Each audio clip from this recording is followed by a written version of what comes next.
Welcome to the Imran.Family kitchen. In today's video, we will show you how to make a delicious Mediterranean chickpea salad. This fresh and healthy salad combines all the wonderful flavors of the Mediterranean with the goodness of chickpeas that are a great source of protein and fiber. So let's move on to the recipe now.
This Mediterranean chickpea salad can be eaten immediately, but it is best to refrigerate for a few hours to allow the flavors to really absorb in with all the ingredients.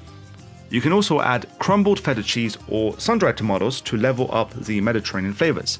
Not only is the salad quick and easy to make, it is also packed full of nutrients and flavor. We highly recommend you give this a try.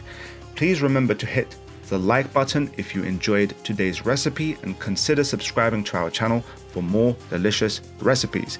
And with that, catch you in the next one.